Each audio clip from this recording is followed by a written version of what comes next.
Hello everyone, nubkeks here. Welcome back to Nub Raids. Actually, as sort of predicted, we have the new fusion revealed. Here he is. Actually, I wanted to show this video. I don't always show these, but he has such sick graphics on him in game. Like the particle effects and everything. He looks freaking badass. Actually looks super cool. Much better than you would think just from looking at the picture. The picture does not convey all those particle effects at all. He looks so much better. But this is Skorid the Halfspawn. He is a legendary magic attack champion from the Demon Spawn faction. And we do have, obviously, our blurb from Plarium. I'm cracking up at this one, actually.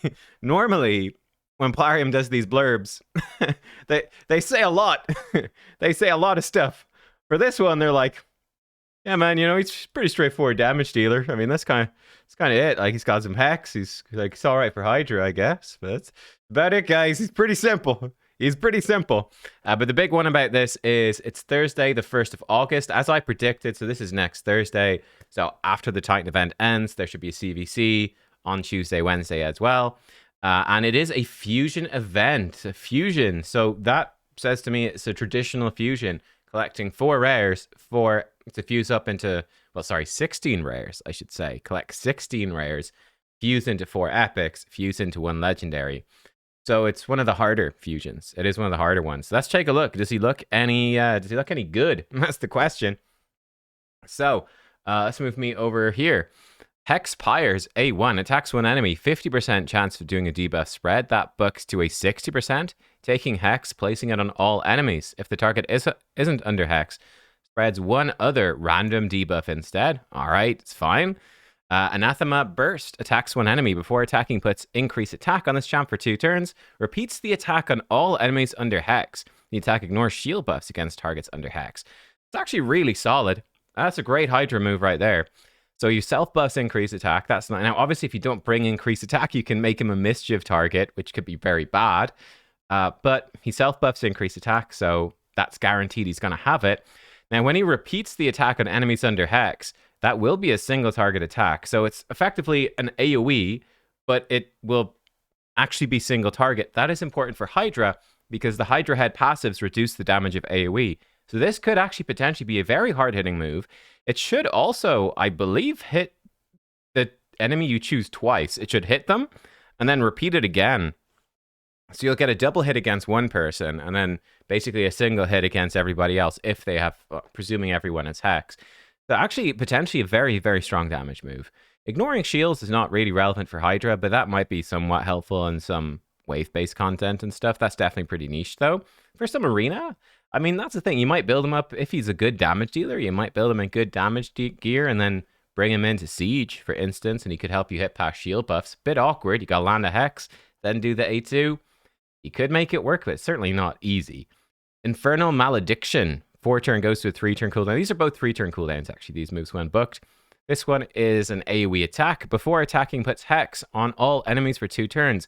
Damage inflicted by the skill increases by 20% for each Hex debuff place. So, again, in Hydra, in Arena, you're looking at probably about 80% damage boost.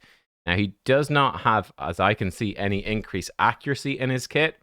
That's a bummer. That is a bummer. You're going to lose a lot of damage by building him for accuracy. Heals him by 20% max HP for every Hex debuff resisted or blocked. That's it. There's an interesting choice. You know what? You might genuinely be better off not building any accuracy on him, building him pure damage. Then everything's going to resist his hexes. This becomes a massive heal on a 3-turn. Actually, somewhat useful. Get Hex from elsewhere.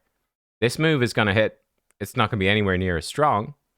But his A2 would still be really good if you got like a Mithrala or something on the team. Kind of interesting. I guess the debuff spread also wouldn't work, but it's spreading Hex, which is perhaps not essential. It's okay. Halfspawn, his passive, fills his turn meter by 10% when attacking targets without Hex. Ignores 15% defense if they're under Hex. Ooh, that is the... So, right, yeah, again, if you do an AoE and they don't have Hex, he does get 40% turn meter. Now, you can get a lot of turn meter on his A2 as well. It's not too bad. It's actually okay. Yeah, you could get 50% turn meter on his A2. No, actually, because you can't. Because it repeats the attack on enemies under Hex.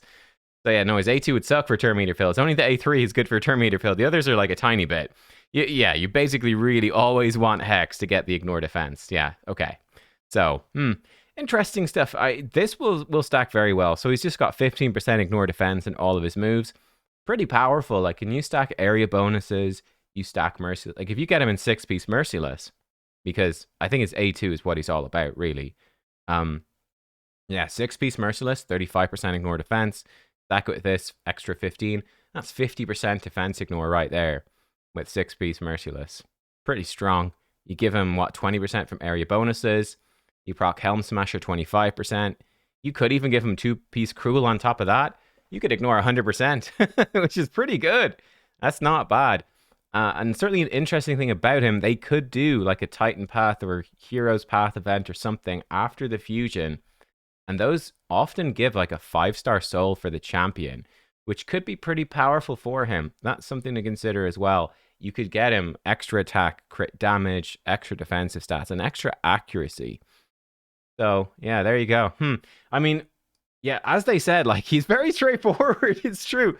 He's very straightforward, for sure. He's really just, he's doing damage and he can place Hex, right? That's sort of it. He places Hex and he hits hard. He's very simple. I think whether or not it's actually worth it is going to come down to how hard does he actually hit. He will have affinity problems because he has an affinity. That's not void. So yeah, I don't know. This one's a bit of a question. Like, high-end players obviously are going to have at least one Trunda team. You might be running like Ninja plus Mikage. That could be another team. I don't think you'd fit him in. I think Ninja Mikage is already like your damage slot's mostly taken. So then, I mean, like, you might have other champs. Like, there's other good Hydra champs in there, like Michinaki, Varl. Well, you know, there's actually quite a decent chunk of good options. So it's really going to come down to how much damage he does as to whether or not he's worth it for a lot of people. I think he's very nice for like an earlier player. He's great, right? Just a consistent Hex, good damage dealing champion for Hydra. Simple, effective. He should be solid enough. Though again, everyone just got Ninja. So you've already got one good damage champ for Hydra already. I don't really see him being super relevant outside of that. He will be, like I say, he's going to be good for wave-based content. So Curse City might be somewhat okay for some of Siege, but very niche. I wouldn't really expect much out of him there. But yeah, he's definitely a fairly mediocre-looking fusion, at least on first glance. He's simple. He just does damage. It's going to come down to how much damage he does. If it's insane, then he could be insane. If it's just, you know, fairly good, he might be quite skippable for a lot of people. So yeah, I don't know. Let me know what you think of him. He's very simple. Yeah, I'm just going back. He's pretty straightforward. He's pretty straightforward. Is my view of it right there. Yeah, mostly just for Hydra. Like, doing a full fusion for him. We'll see. I'm curious to test him out. I will say the best thing about him is definitely his in-game animations, though. Like, freaking hell, he looks cool in-game. He looks so much better than the still picture. There you go. That is the new fusion. What do you think it's starting next week? Hyped or not? I say I'm feeling pretty mid about this one, but I'll wait to see actual testing. We'll wait to see how hard he hits. There you go. That's him. Skorid what's his name? Skorid the Halfspawn. Thanks for watching. I'll see you next time. Goodbye.